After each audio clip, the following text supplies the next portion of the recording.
Бисмиллахир-рахманир-рахим. Альхамдулилlah, вассалату вассаламу аля расулилlah. Аса құдіретті ерекше мейірімді Алланың атымен бастаймыз. Амин. Оның сүйікті елшісі пайғамбарымызға сансыз салауаттар, мақтау болсын. Ұстаз, бүгін қазіргі таңда әлеуметтік желіде үлкен актуальны болып отқан темалардың бірі бұл тәңіршілдердің пайғамбар алейхиссалату вассаламның хақысына айтылып жатқан әртүрлі жаңсақ, оның хақысына сай емес сөздер. Соларға енді хақ жолда жауап беру үшін осындай бір әдемі әңгіме өрбіту мәжілісінде жиналып отырмыз.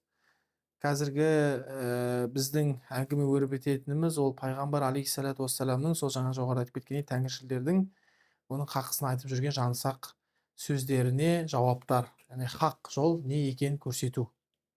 Соның бірі, ұстаз, сіз өзіңіз айтып жүрген, пайғамбар алейхиссалату вассалам өзінің ұлы, негізі ол ұлы емес, Зайд ибн Хариса сахаба радиаллаху анху, яғни келіні деп айтып тұр, келіні, өзінің келіне пайғамбардың жаңағы несі болған, шахуаты болған, соған ғашық болып жүрген, оны жаңағы бір жалаңаш көріп қалған, сөйтіп соны өзіне алған, Зайд ибн Харисаға талақ еткізген дейді.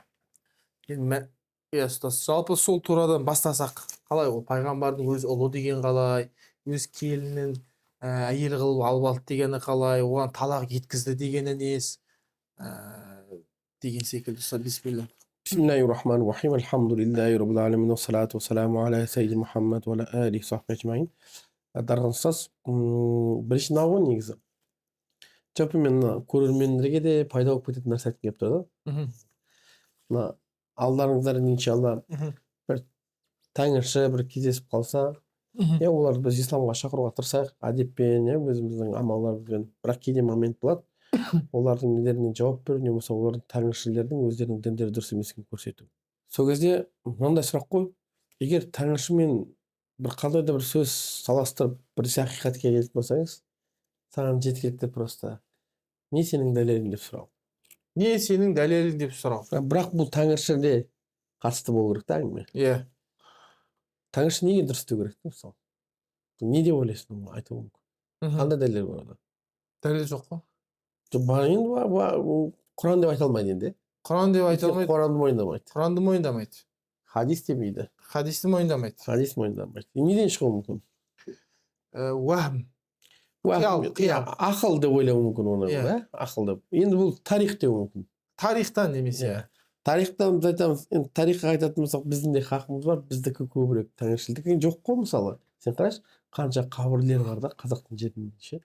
Негізі қандай да бір өткенде бұл тарихын естіп негізі қандай да бір елдің мәдениетін білгің келетін болса, негізі рәсімдері бар ғой, жерлеу рәсімдерін қарайтын болсаң, сол кезде саған түсінік қалыптасады дейді, қандай мемлекетте жүрген. Сен қарасаңшы, бізде исламнан басқа хабар жоқ қой. Ол өзі айтады. Тарих тұрғысынан олар жеңіледі да. Не алып келуі мүмкін? Тарих болмаса, просто екі ауызда жүрген ақыл деген жаңағы. әңгіме. Әңгіме деген ол дәлел емес, енді ол ақылмен деуі мүмкін да. Ақылмен. Мен айтамын мысалы. Неге тәңірші дұрыс деймін? Өйткені менің ақылым бойынша сөйтіп тауып тұр десе, ақыл құжат қой демек. Құжат десе.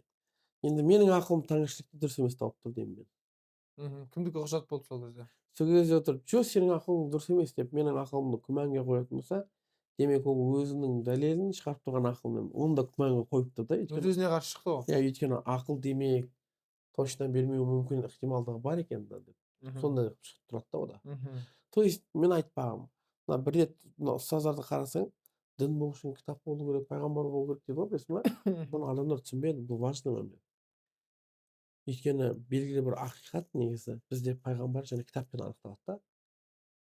Самауи, Өйткені әлемде белгілі бір процесс, белгілі бір мәселелер бар, который сен оның дұрыс бұрыстығын, егер саған біреу айтпаса, сен білу ықтималдығы жоқ дейді. Мысалы мен имам Матуридиде Алланың бар екеніне дәлел дейді, кейбір заттардың дейді, саған харам немесе халалдығын білмеуің дейді да. ол халал харам дегеніміз әртүрлі тұрғыдан болуы мүмкін. Нәжіс несі нәжіс емес, иә. Болмаса улы емес, иә. Енді егер саған үстіден бір жалпы уахи ретінде изначально үйрететін біреу болмаса дейді да, Қайдан білесің? онда сен қайдан білесің? Ол сыртына қарап бір білінетін нәрсе емес. Ол кейбір нәрселер бар ақылмен түсінеді. Мысалы өтірік айту бұл жаман нәрсе екенін бәрі түсінеді. Оны шариғатта, дінде керек жоқ та. Бірақ сен бір шөптің жеуге болады, жеуге болмайды қайдан білесің сен? Немесе бір хайуанды жеуге болады, жеуге болмайды қайдан білесің сен? Адамды мысалы мәселен бірінші адам шықты дейікші жер бетіне. Сол енді егер оған хабардар етпесе, ол барып улы бір нәрсені жеп қалу ықтималдығы тұрады ғой. Тұрады. Ол кезде уже Білмейді ол екенін. өліп қалу ықтималдығы тұрады да. Өзі адамгершілік құртылып кетеді. Иә, сондықтан да бұл жерде конкретно бірінші берілген информация болды деп айтылады да. Сол Алла тарапынан яғни. Соны айтпағым негізі. Алла, иә. Соның айтпағым Құран мен пайғамбар болмаса, онда сенікі дін емес деп мамандарымыз айтатын содан да. Наным сенім бе просто? Просто бұл ешқандай құқықтық норма жоқ деген сөз ғой. Бізде мысалы фиқ бар ғой құқықтық. Орда құқықтық норма жоқ. Қарым-қатынас қалай болады? Ер мен еркек, әйел мен әйел кіммен кім үйленуге болады деген сияқты. Олар бізге жаңа сұрақты қойып отыр ғой. Сен орда сұрау керек та, сенде не бұндай жағдай деп ше. Бізде былай десе, ол қаяқтан алдым деп керек та. Қандай сенде неде жазылып тұр? Бізде Аллах айтқан мысалы. Дәлдеп береміз да. Сенің не дәлел? Сен қайдан алдың оны? Сенде не ол мысалы осындай жағдайда сенде қалай болады? Еркекпен. То есть құқықтық норма жоқ па? Ол дін ретінде қарастырылмайды. Сенімдік жүйе. Сол, мына Зайд ибн Харисаға келетін болсақ, негізі Зайд ибн Хариса жаңағы әйеліне үйленетін кезде, негізі әйелі бұл құрайыштық, мына пайғамбарымыздың тәтесінің қызы ғой, білесің ба? Иә, Умайя деп. Папа тәтесінің қызы. Тәтесінің бұл кім? Зайд ибн Хариса үйленеді ғой. Иә. Сол кезде негізгі келетін риуаяттарда пайғамбарымыз саллаллаху алейхи вассаламға Зайд бірнеше рет келді. Енді ана үлкен семья адам ғой. Зайд ибн Хариса негізі құл болғаннан да бірінші. Сосын пайғамбардың босатқан да, ол енді то есть құл болып барып босаған. Ал ана кім? Әйелі ол құрайыштықтардан да. Сөйтіп үйленгеннен кейін бәрібір де не болады екен да? Тектілік сол әсер етеді да. Әсер етеді жаңа даже кейбір риуаяттарда кірген кезде тамақ дұрыс нетпейді, в общем, келіндік қызметтерін жасамайды да дұрыс, ше. Зайд ибн Хариса сондай қиналып кеткен ғой. Пайғамбарымызға барып, ажырассам қалай болады деп қайта бара береді. Пайғамбар қазір мына кімдер? Мына әсбабун нузул деген бар да.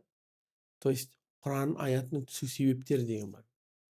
Бұлар таңғыштар қазір бірдесені біліп алып істеп жатыр ма? Жоқ, ол кішкене жайшын бір жерден оқыды да, десе, ол қайдан білсін бізде хадис ілімінде мысалы тағрудар әдилля деген бар, екі хадис бір-біріне қарама-қарсы шықпаса деп. Оны қалай істейміз, не істейміз деген көп нәрсе дүние бар да, ал олар оны білмей тұрды. Сондықтан бір сыртқа бір мәселемен кешеде мысалы ана бір бала бар еді, Думан деген Сайкю сізбен, иә. Сол мынандай әңгіме айтады да. Мен сұрақ қояйын десем қорқып тұр да сұрақ қойып. Мен сұрақ қойсам ол қорқып тұр жауап беруге. Ол біліп тұр жауап бере алмайды екен. Ол мантықи, ол өте слабый бала логика. Бірақ мен қоямын деп қоймайды да маған. Өткенде сіз қойдыңыз, мен нетіп қалдым. Қашан болған? Осы. Жақында. Иә, қоймадықтан мен қойшы дедім. Қой дедім да, сүйіш деді маған. Қиямет бола ма дейді. Иә. Болады. Күн батыстан шыға ма дейді. Иә, шығады дейді. Сол кезде тәубелер қабыл болмайды екен ғой деді да. Мен действительно білмеймін да негізі. Енді көп нәрсе ғой ол жерде. Сен ақида қанша, олар ойлап тұр кішкентай. Асыл нәрсе ғой деп. Ол даже хадистің зонный мұсылманның сенуі керек нәрсесінің ішіне де кірмейді асылы. Егер сен оған тәубе қиямет келген кезде тәубе қабыл болып, қабыл болмайды деген мәселені қарастырмасаң да сен кәфір, мұсылман деген әңгіме айтылмайды саған. Ол иә, одан кейін ол зонный. Мен оған сұрақ қойдым да, сен білесіз ба, Құраннан қандай үкім бекітіледі, хадистен қандай үкім бекітіледі, түсіндірейін дедім да мен. Ол хадистен бекітілетін үкім көп бізде. Сен қазір зонный зонный деген бір кәдімгідей бір өзі статус бар ғой, білесіз ғой, дарханстас. Сол деп түсіндірейін десем, ол ұқпайды да. Қалай сөйлесесің? Содан кейін мен айттым да, мен білмеймін деймін да. Bilmiyorum normal. İmam Şafii de bilmedi o kança adam bilmedi. Bilmeyeyim деген bu bilimlik da негізі. Bilmeyeyim desem. Оның ойы іске аспады да, короче. Қалай сіз сол кезде білмейсіз дейді. Білмеймін мен. Білмеймін. Ана жақтан не маған сұрақ жібергісі келмейді да. Не өзі ары қарай әңгіме айта алмайды. Сөйтіп өйстіп ол дұрыс емес қой, уағыз айтып отыр да маған. Мен айтамын, не уағыз айтасың дейді. Мен қояйын саған сұрақты. Жібермейді ол. Жоқ, сіз маған жауап бермейді. Мен білмеймін оның жауабын. Мен, то есть, тәуба қабыл ма, қабыл емес па, мен білмеймін мен. Дұрыс. Онда пәленше біледі ғой деп. Пәленше біле берсін, мен білмеймін деп. Сол нетесімен жауап бермей отыр. Әңгіме не? Жаңағы сұрақты не үшін қойды десей? Былай айтып жатыр енді. Күн батыстан шығады ғой. Логикасы мынандай да. Вообще баланың ісі да, ақыл бар адамға ше. Күн батыстан шығады ғой. Батыстан шыққаннан кейін тәубе қабыл емес қой дейді да. Содан кейін білмеймін дедім, бірақ енді солай болды. Жарайды, айта бер дедім да не. Я десеңіз не ойын тұр. Сол, несем. Енді олардың бәрі бір мезетте батыстан шыққанын қалай көреді дейді, жерде молақ қой дейді. Мен айтамын, сен андағы сұрағыңмен вообще хадистің қандай қатынасы бар деймін да. Хадис саған айтып тұр, бір мезетте көреді деймін да. Хадисте ме жоқ ондай. Бір уақытта көреді деген әңгіме жоқ. Ол содан мынандай логикалық жолмен ұстадым деп ойлап тұрды, бірақ келмейді анау вообще. Өзі ары қарай құрқастырып алған ғой. Мен айтып жатырмын. Ол жерде келмейді негізі. Ол жерде жоқ ондай әңгіме. Мынандай, ол жерде мынандай бар. Бәрі жетеді, бәріне жетеді. То есть солтүстік шығады. Қиямет күні бәріне жетеді. Жетеді.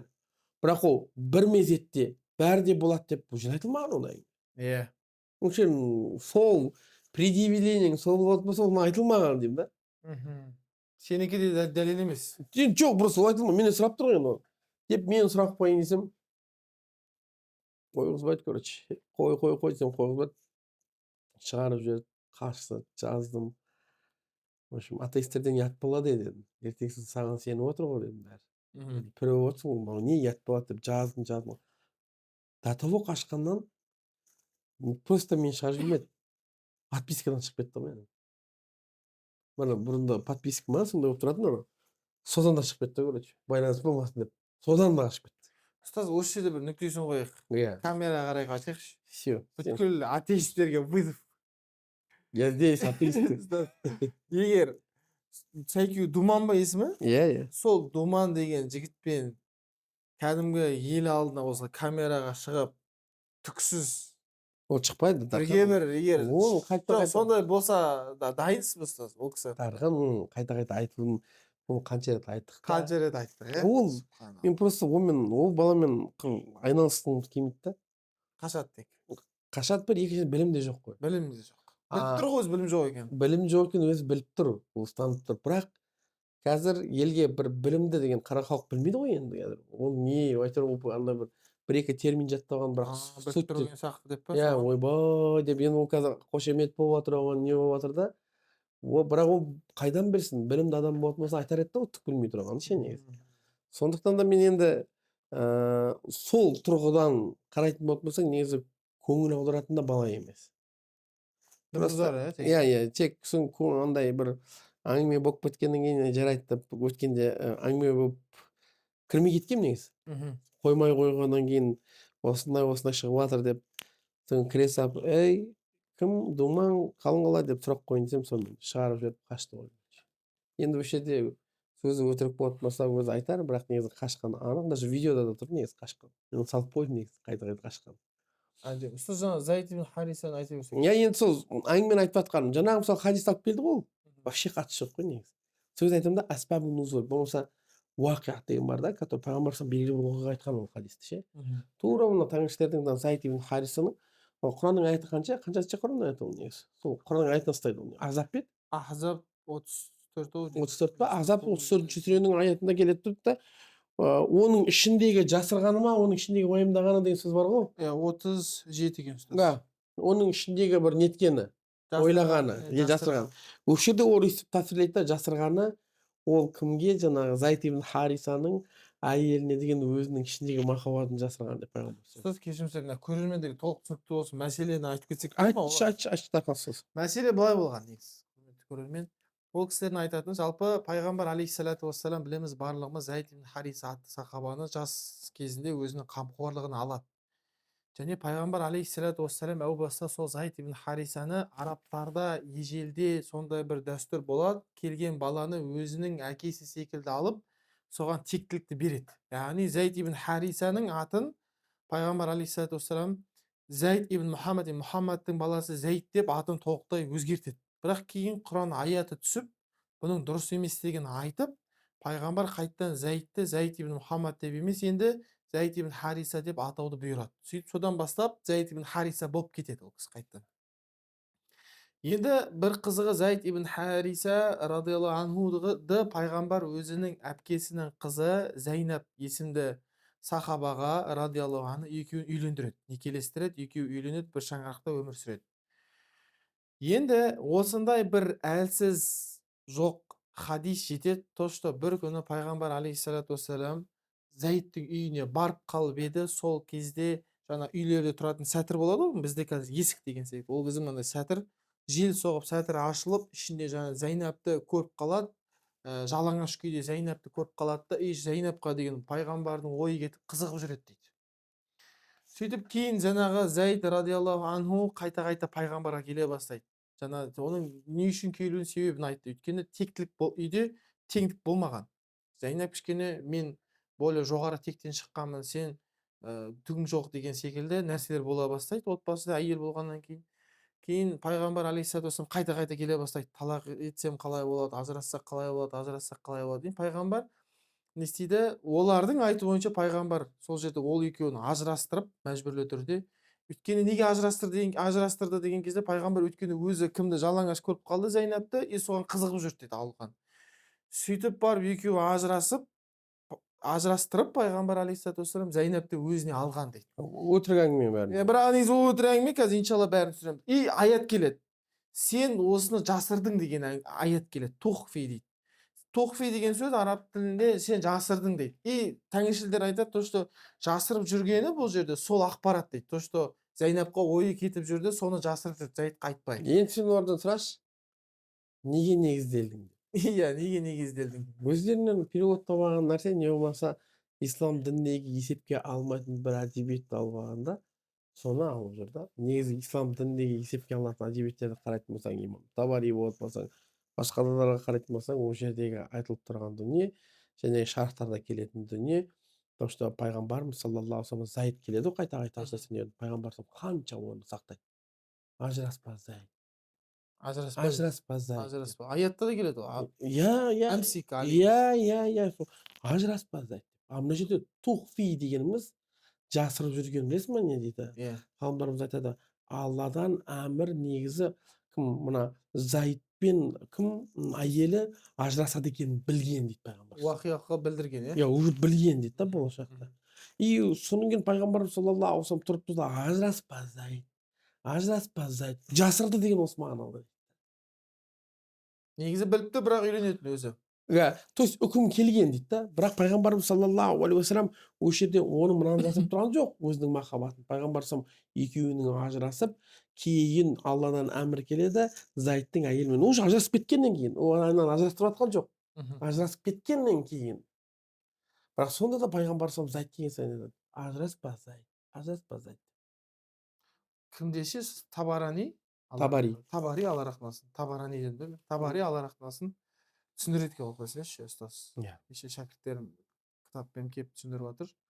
Сол жерде мына хадис бар ғой, жаңа пайғамбар алейхиссалату вассалам кімді Зайнапты жалаңаш көріп қалды деген мәселе, біріншіден мункар хадис дейді. Мункар хадис деген бізде құжатқа жарамайтын хадис дейді. Оны тәңіршілер білмейді да. Оны білмейді. Мен айтамын да, ұстаз, ол как будто не деген жаман іс, бұл біреудің отходын алып дәлелге жаратуды, мұсылмандар оны итак отходқа санап тастаған нәрсені алып, оны кәдімгі үлкен бір державаға қарсы шығу не деген әлсіздік. Егер соған сай құжатпен келсе, түсінесің ғой, енді білмеймін.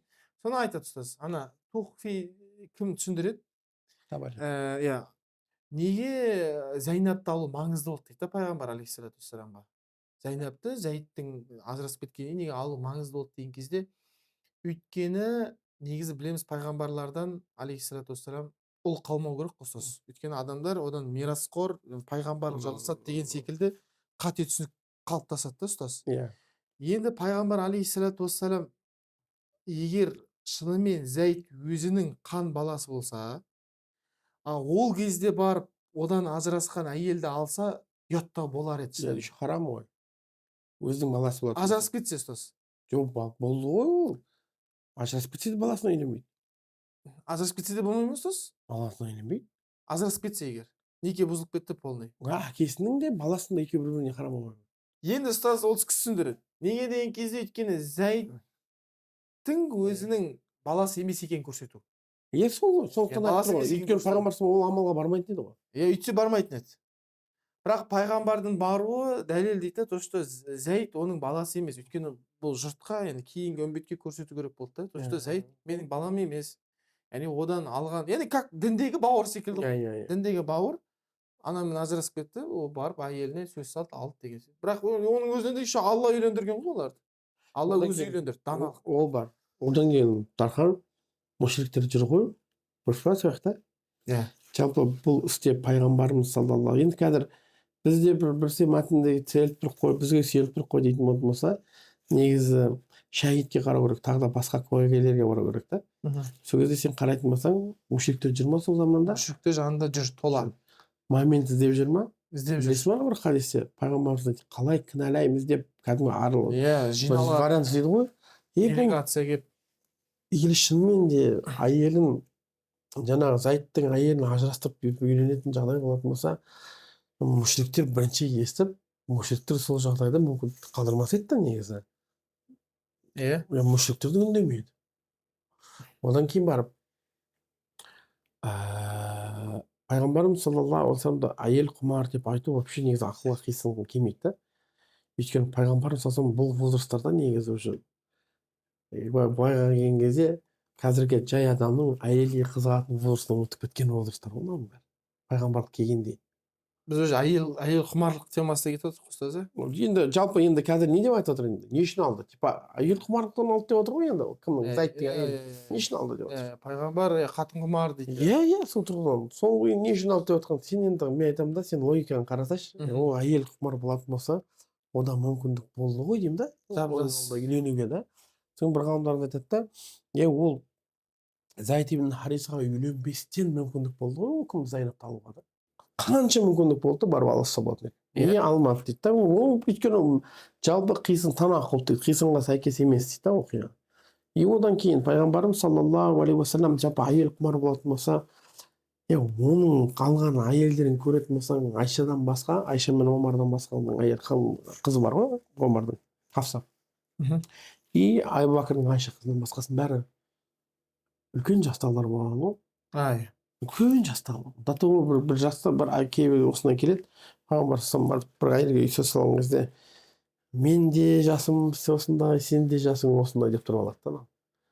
То есть бір жалпы негізі егер әйел құмар мәселесі болатын болса, ол да тек қана қыздардан алу мүмкіндік тұрды ғой деймін да. Ол қандай проблема? Иә.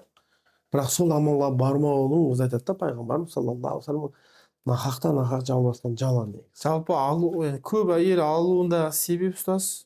Негізі көп алудағы себеп бұл қоғам, біріншіден әйелдерге үкім керек болып отырды ғой. Мысалы әйелдердің үкімі негізі әйелдермен тез тарайды. Сен қарайтын болсаң пайғамбарымыз саллаллаху алейхи вассалам үкімі негізі еркектерге тарап отырған ғой. Бірақ әйелдердің үкімі қалай шешіледі деген кезде негізі көп әйел болатын болса, негізі сол үкімдердің тарауына себеп дейді. Пайғамбардың әйелдер арқылы әйелдердің үкімін тарату. Екіншіден, көп жағдайда саяси тұрғыдан үйленгендер болады. Анау мүшриктердің тайпасының қызы деген бар ғой, тайпасының басшысының қызы деген сияқты моменттер болады, оқиғалар. Соның екеуімен сөйтіп үйленген. Типа басшысының қызын алады да, кейін сол басшысының қызын алу арқылы кәдімгі бүкіл тайпа исламға кіреді. Үшіншіден себеп жаңа сахабалардың қайтыс болуы ғой. Негізі пайғамбар саллаллаху әйелдерінің ішінен сахабалар күйеулер болған, бірақ қайтыс болғанда да пайғамбар өзінің қамқорлығына алған болады. Бұл жерде пайғамбар алейхиссалату вассалам әйелдерді жесір қалдырмай, қоғамның солай бұзылып кетуіне жол бермей, өзі қамқорлығына алып, нәпақасын беріп отыр, негізі. Дархан пайғамбарымыз саллаллаху алейхи мушриктердің қаншама қалай жамандағаны жайында хабарлар келді ма? Келді. Егер пайғамбарымыздың істеп жатқаны кішкентай бір мүмкіндік бергенде жамандық мағынасын, мушриктер қалдырмайтын еді ол мүмкіндікті. Қалдырмайтын еді ол мүмкіндікті. Қолданатын еді да. Жоқ та ол әңгіме. Сен оны жарайды, мушриктер тұғмат десең де, еуірде яһуди мен христиандар да болды ғой.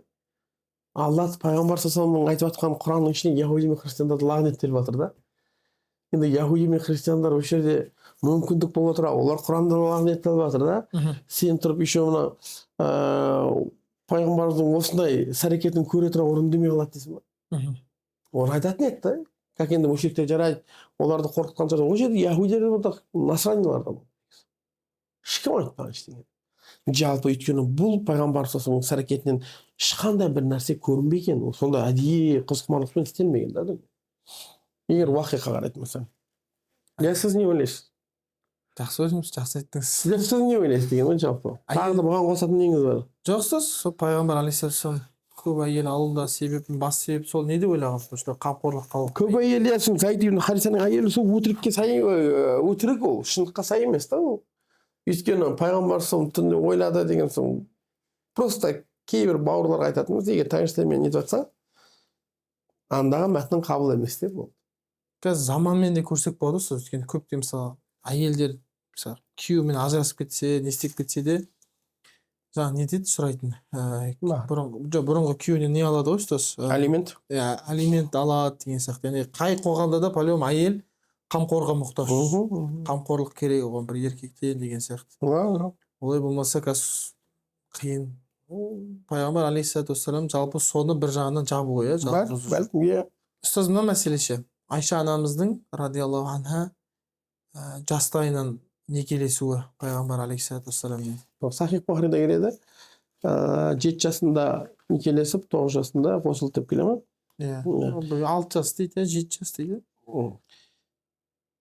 Кеше мен бір немен сөйлесіп отырмын, бір салафитпен барып. Маған айтады, неге мәсік тартпаймын дейді, неге мәсіге? Неге мәсік тартасың? Нәскиге? Нәскиге. Неге десем, өйткені пайғамбар жаурап деді ғой дейді. Айтып тұр ғой жаурап. Жаурап переводы нәски деп тұр да енді. Мен болды деймін, сұрақ деймін.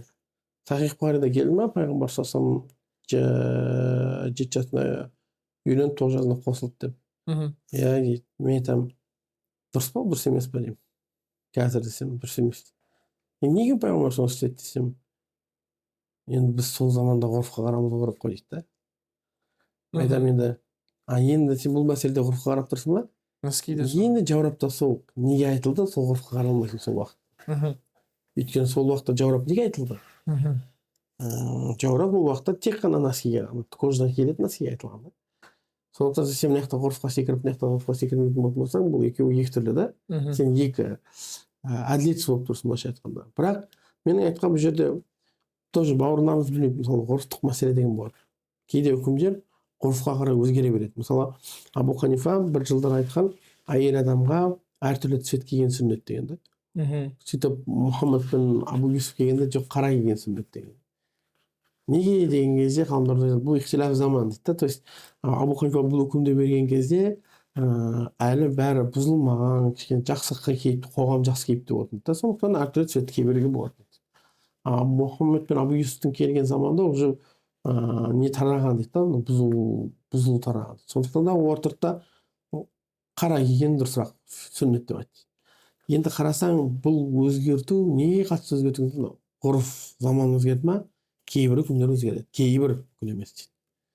Тура осы бұл ғұрфтық үкім негізі. Бұл қалай? Мысалы, менің апам мысалы 150 жылдан бұрын ба, қанша қазір? 100 жыл бұрынғы адамдар 9 жаста үйлену нормальный нәрсе болған. Нормальный мысалы. Сен мына Англияның королева нелеріне қарашы. Королеваларын ше, Англияның орта ғасырлық 1500, 1400, 1200 бай қарай берші. Бәрі 8-9-8-9-да кетіп отқан. Бар дейсіз ғой. Бар онда бұл қалыпты жағдай болғанда бұл солай. Енді қазір сен мына жерде қалыптасқан бүгінгі таңда қалыптасқан ойыңмен барып анау 1400 жыл болып жатқан қоғамдағы баға беруің қаншалықты бұл әділетті да?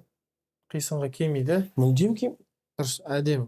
Мүлдем келмейді. Яғни айтсақ болады, что Айша анамыз радиаллаху анха 9 жасында пайғамбармен болса да, бұл кәдімгі Даже егер сөйтіп осы сахих десек те, бірақ бауырларымыз бар, ол түсінбеді. Бізде хадис деген зонный үкім береді. Қатты 100% солай деген айтылмайды. Құранның аяттары бар, неше түрлі сатылы үкімдері бар. Бұл көп та бұл зонный үкім береді. Одан кейін қазір бауырларымыз бар ғой, тәсірлеп жүрген, негізі былай келген кезде, былай сайып келген кезде, бұрынғы заманда мысалы 5 жасында үйленді, 7 жасында үйленді десе, оның алдында 5 жас автоматически қосылады деген сияқты сөз емес па? 6 жас дедіңіз ба? Хайыз келген жаспен есептеледі деп. Значит, хайыз келетін жасы мысалы 9 болатын болса, егер 7 жас десе, как будто ол 9 жас бар, үстінде 7 жас бар болды. Получается, сол кезде бір 18-19 жас шығады. Жас шығады. Ол солай болуы мүмкін.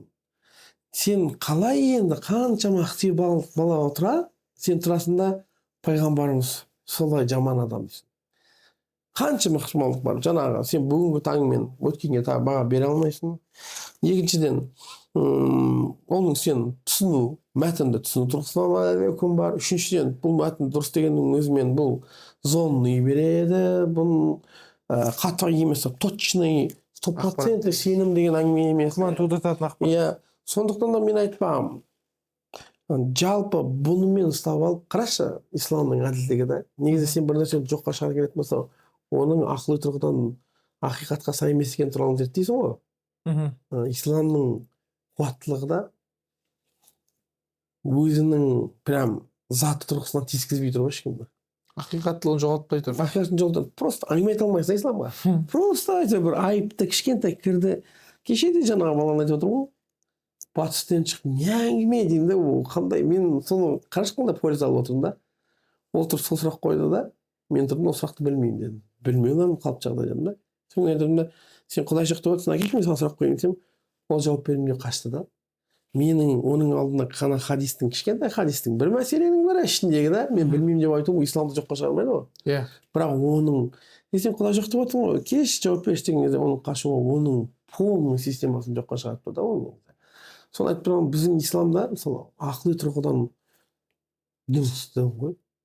Сол Алланың нығметі сенің дініңді ақылы тұрғыдан дұрыстық берген, қуаттық берген басқа. Сен, то есть, кез келген алдында біз қазір отырамыз да, атеистің ба? Келме саған исламның дұрыстығын көрсетіп жібереді дәлелдеп беремін. Мүмкіндік берген Алла саған. Спокойно айта аласың. Спокойно. Тәңіршісі ма келме саған. Сондықтан да пайғамбар саллаллаху Алла тағала айтады ғой, бұйырып. Шықтаулармен сөз таласты деп білесің ба? Бала шағыңды алдап алып тұрып деп. Бұл деген таза сенімдіктің белгісі ғой, ислам ақиқат екенін. Құранның аяты бар. Шықтаулармен сөз таластыр, яһуди мен насрани бар.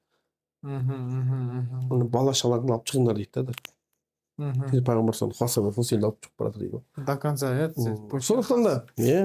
сондықтан да любой жағынан келетін болса ислам ақылы тұрғыдан өте дұрыс ғой. Алла, өте дұрыс. Енді бұны негізі көп созбасақ та болады. Сіз бір ауыз Жоқсыз, әдем. Болды онда. Өшейтпен созатын болсақ. Құрметті көрермендер, бұл біздің енді бір айта кететін бауырларымызға, өзіміздің мұсылман бауырларға бұл тек қана біздің бастамамыз. Әлмен қарай қандай да бір осы агностик дейміз қазір қоғамда тарап жатқан атеистердің, тәңіршілдердің діннің қандай жаман тұстарын мына жер дұрыс емес, мына жер дұрыс емес деп айтып жатқан жерлерін астына комментарийға жазыңыздар, немесе сілтеме беріңіздер. Біз қарайық, зерттейік және соның аясында хақты қайсы екенін көрсетіп отыратындай осылай жалғастырып түсіріп отыратын боламыз, иншалла. Осыны комментарий жазыңыздар дейсіз. Барынша қолдау білдіріп, таратып, неткен сайын өздеріңізге білім, бізге білім, иншалла. Ұстаз, Алла разы болсын. Түсіріп жатқан бауырымызға Алла разы болсын. Жақсы да, алхамдулилlah. Ақшарат дауаны.